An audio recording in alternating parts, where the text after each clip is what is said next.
मैं उत्तर प्रदेश के मेरठ के रहने वाला हूँ और मेरे मामा मामी जी भी मेरठ में रहने वाले हैं।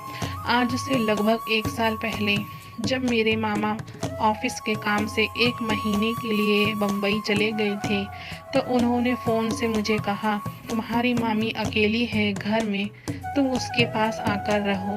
मामा के 2 बच्चे हैं जो 6 और 10 वर्ष के हैं। मुझे मामा के यहाँ आए अभी 2 दिन ही हुए थे कि मैंने देखा कि मामा के यहाँ एक आंटी जी बहुत ही आया करती थी, जो पड़ोस में ही रहती थी। उनके पति ने उन्हें तलाक दे दिया था। उनकी उम्र लगभग 35 वर्ष की होगी। देखने में गोरी, लंबी चौड़ी, उभरे हुए वक्ष उनकी सुंदरता को और भी बढ़ा देते हैं। देखने में एकदम ज्वाला लगती थी। समझ में नहीं आता था कि इतनी सुंदर औरत को कोई कैसे तलाक दे सकता है। मेरी उम्र लगभग 25 वर्ष और मुझे वैसे भी औरतों से बात करने में बहुत मज़ा आता है। उन्होंने मुझे जब पहली बार देखा तो एकदम देखकर नज़रें झुका ली। तभी मेरी मामी ने उन्हें मेरे बारे में बताया।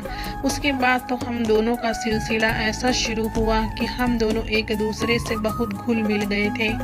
एक दिन मामी को बच्चों के पेरेंट्स मीटिंग में जाना था, तो जाने से पहले बोली, राजू मैं जा रही हूँ, अगर तुम्हारा मन ना लगे तो तुम पास ही आंटी के घर चले जाना।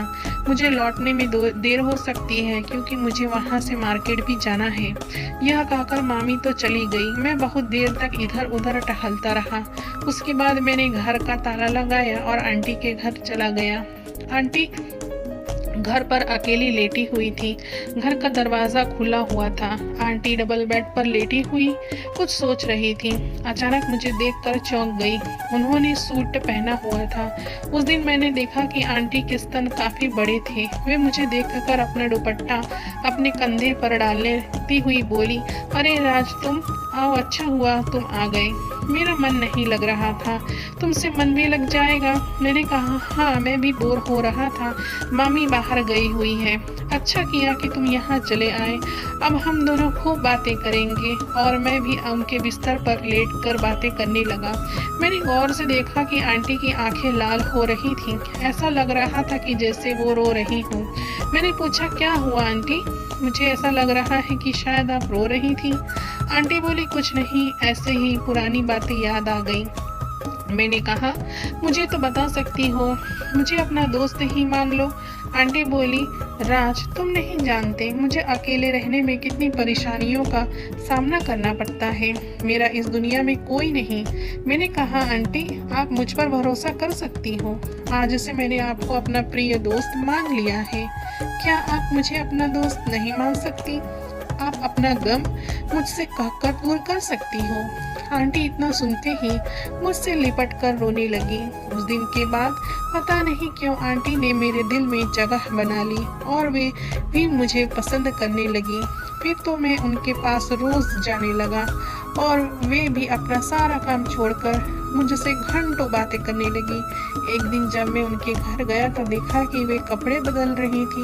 उन्होंने पेटीकोट ब्लाउज पहन रखा था और साड़ी पहनने जा रही थी। ऐसा लगता था जैसे वे कहीं जा रही हो। जैसे ही उन्होंने मुझे देखा तो वे रुक गई और बोली, आज राज आओ बैठो, मैं मार्केट जा रही हूँ। लेकिन जाने क्यों वे मुझे उस दिन बहुत सुंदर लग रही थी। मैंने कहा, मैं यहीं खड़ा रहूँगा। और मैं कुछ देर उन्हें देखता रहा। उन्हें इस तरह देखकर मेरी उत्तेजना बढ़ रही थी। वो गोरा गोरा गदराया हुआ जिस्म, उस पर बड़े बड़े स्तन ब्लाउज से बाहर निकले ही जा रहे थे। आंटी बोली, ऐसे क्या देख रहे हो? मेरा ध्यान एकदम से टूटा। मैंने कहा, आंटी मैं सोच रहा हूँ कि आप इतनी सुंदर हो, कोई भी अपनी जान से ज्यादा आपको प्यार कर सकता है, फिर आपको अंकल ने कैसे छोड़ दिया? तभी आंटी मेरे पास आई और मेरे गले में अपने हाथों को डालते हुए बोली, क्या तुम मुझसे प्यार करते हो? तो मैं एकदम सोच में पड़ गया। मैंने कहा, आंटी प्यार तो मैंने आपसे पहले ही नज़र में कर लिया था, लेकिन सोच नहीं पा रहा था कि आपसे कैसे कहूँ। यह सुनकर आंटी ने अपने दहकते हुए होठों को का रस पिलाना शुरू कर दिया और ऐसे एक दूसरे से लिपट गए जैसे पता नहीं कब के मिले हों। फिर मैं अपने घर आ गया। दूसरे दिन आंटी मेरे मामी के पास आई और बोली, कल रात को मुझे ऐसा लगा कि कोई मेरे घर में घुस आया है और मैं डर गई, पूरी रात नहीं सो पाई। मामी ने कहा तुम राज को अपने घर सुला लेना, मैं राज से कह दूंगी। रात को करीब 8 बजे मामी ने कहा तुम आंची के यहाँ सो जाना, उन्हें रात में डर लगता है। मैंने नाटक करते हुए कहा मुझे वहाँ नींद नहीं आएगी, तो मामी बोली 1-2 दिन की ही तो बात है, तुम वहीं सो जाना। रात को मैं आंटी के यहाँ गया तो आंटी बिस्तर पर लेटी हुई थी। मैंने कहा आपने खूब अच्छा बहाना सोचा। आंटी बोली राज मैं तुम्हारे प्यार में पागल हो चुकी हूँ, तुम्हारा साथ पाने के लिए हर समय बेचैन रहती हूँ। तुम तो जानते हो कि कब से अकेली रह रही हूँ, आखिर मेरी भी तो इच्छा होती है कि मुझे एक आदमी का सानिध्य मिले। फिर क्या था, मुझे खुली छुट्टी मिल चुकी थी। मैंने आंटी के होठों पर अपने होठ रख दिए और हमने सारी हदें पार कर दी और फिर सो गए। सुबह जब मैं घर टाइम से नहीं पहुंचा तो मेरी चाची आंटी के घर आ गई और हम दोनों को ऐसी स्थिति में देखा और बोली ये सब क्या है, ये सब क्या चल रहा है। मैं बोला कि मैं आंटी से प्यार करता हूँ और आंटी भी मुझसे। चाची बहुत गुस्सा हुई, आंटी पे ऐसे बोली कि कम से कम अपनी उम्र का तो लिहाज किया होता, ये तुमसे कितना छोटा है और तुम तलाकशुदा भी हो। आंटी रोने लगी। मैंने चाची को बोला प्यार में कोई सीमा नहीं होती। चाची ने बहुत समझाया पर हम नहीं माने। चाचा को भी सब पता चल गया। मैंने कहा हम शादी करना चाहते हैं। चाची बोली समाज में हमारी बहुत थुकाई होगी, पर मैं नहीं माना और चाचा ने चाची को भी समझाया कि ये लोग एक दूसरे के साथ संबंध कायम कर चुके हैं और एक दूसरे से प्यार भी करते हैं। मैं बोला हम शादी करके खुश रहेंगे।